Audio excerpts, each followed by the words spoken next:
Hello and welcome to the How To series. I'm Tim from Eat Media. And I'm Inika from Ambition Social. And today in tip 33, first one back for the year by the way, we're talking about how to navigate the recent changes on Instagram.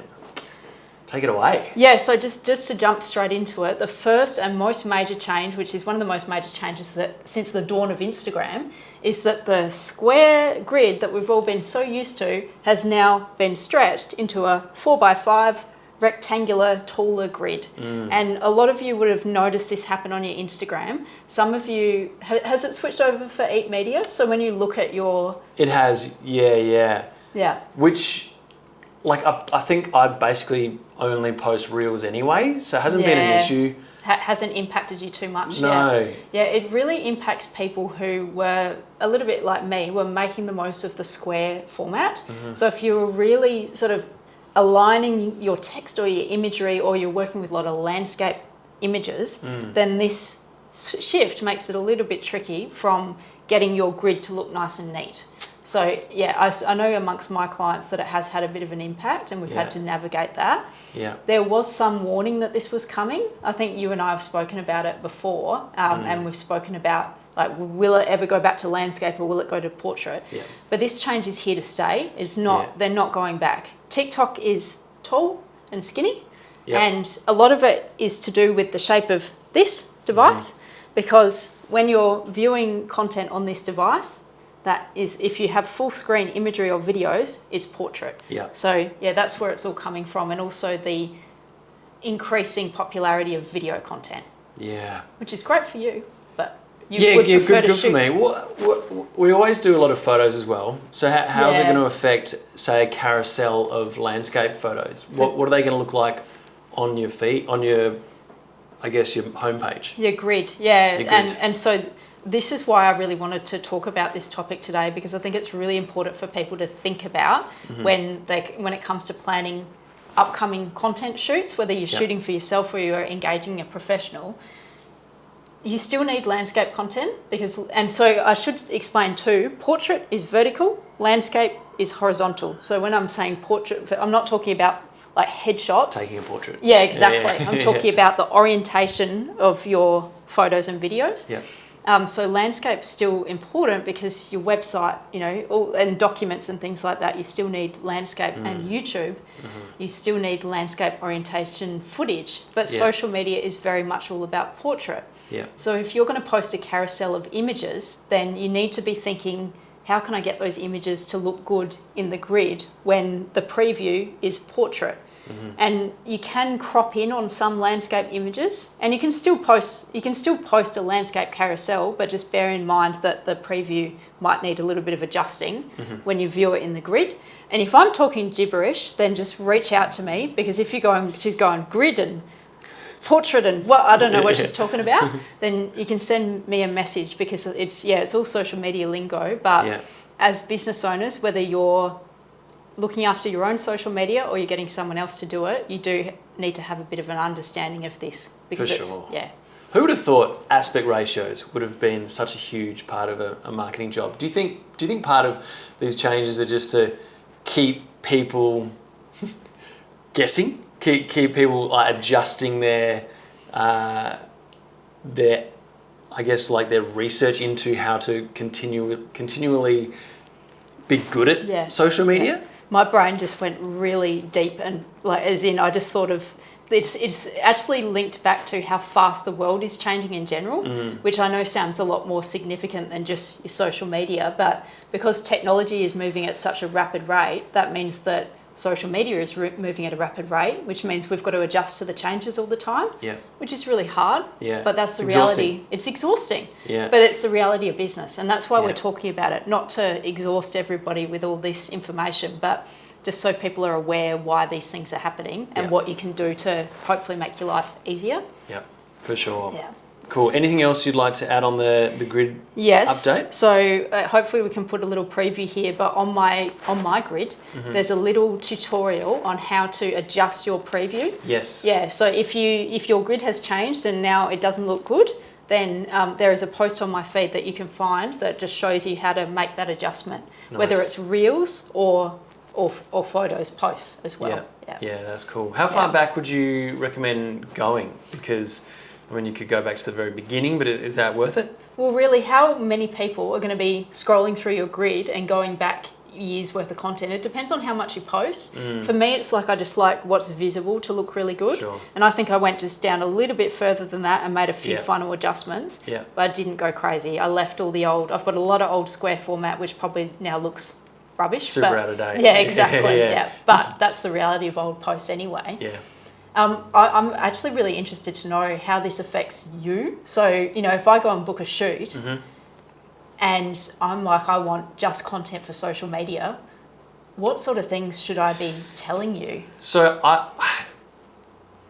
since the changes, I haven't noticed any difference in how I would shoot, because if it's a social media style shoot, people are going to want things in portrait anyway. Yeah, true. So yeah. that's not going to change how I shoot the content. Yes. The only thing that would slightly vary would be I'd probably be a little bit more conscious of making sure I always do a blend of landscape and portrait photos anyway. Yeah.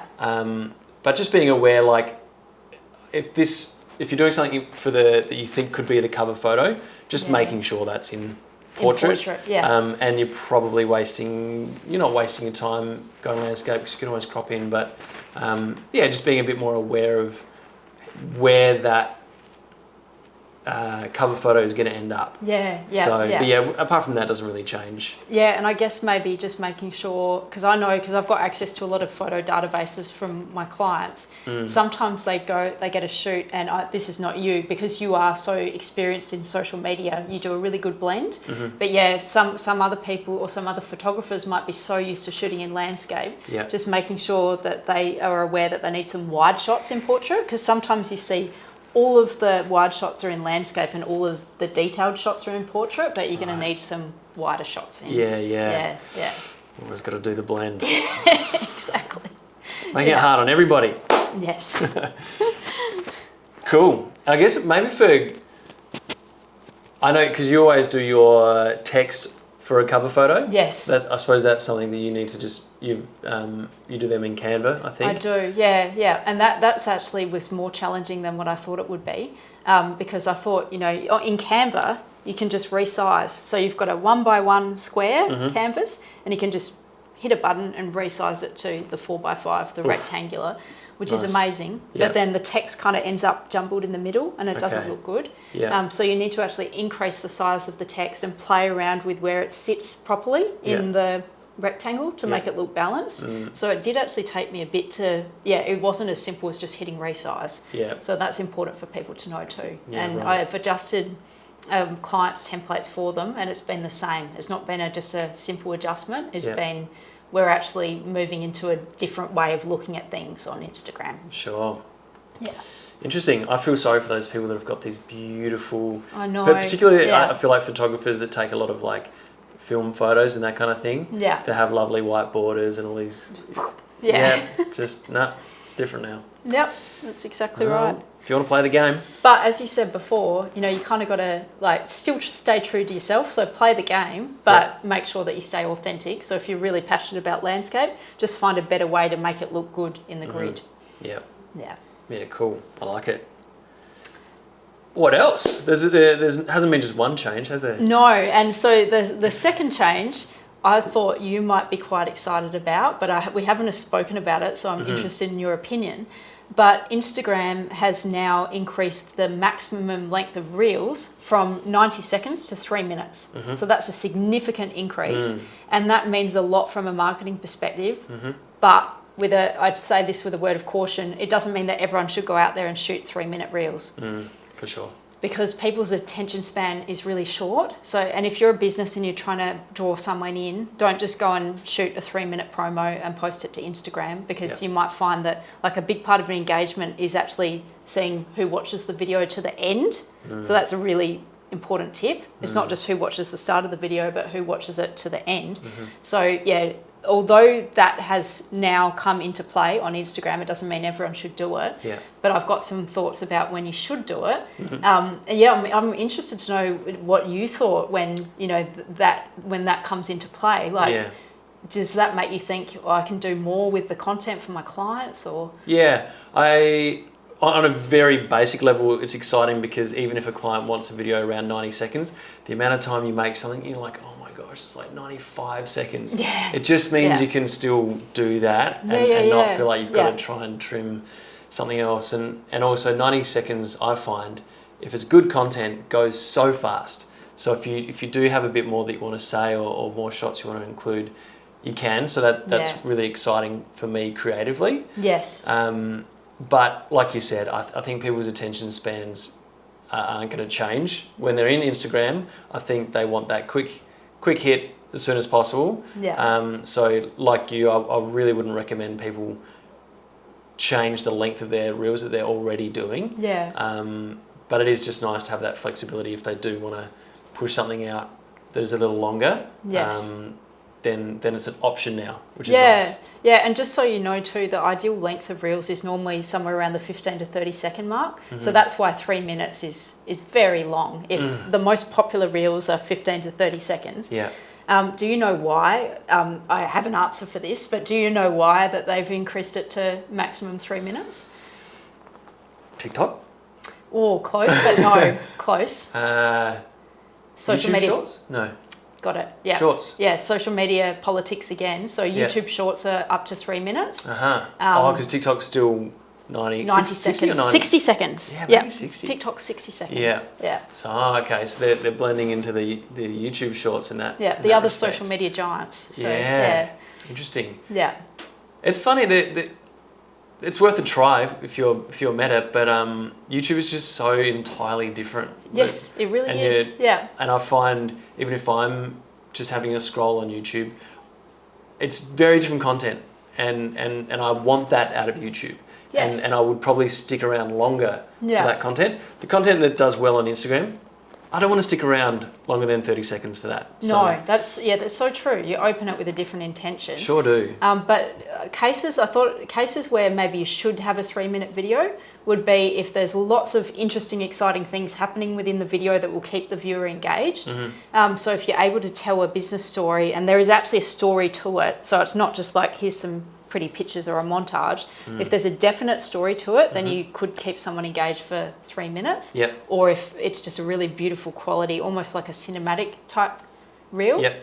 then it could be 3 minutes too. Yeah, for sure. Yeah. And that's just on a personal note. That's something I'm wanting to do more content this year that speaks to me, or that makes me feel good creatively, and that is in landscape. But something I'm acutely aware of is at least trying to make sure every 5, 10, 15 seconds there's some kind of cutaway to a different bit of footage or some bold text or a bit of a zoom in sort of transition. Keep going. Yeah, Like you did with your reel you posted yesterday. Yeah, Yeah. exactly. So I'm kind of like what you're saying, like even if they do go longer, Yeah.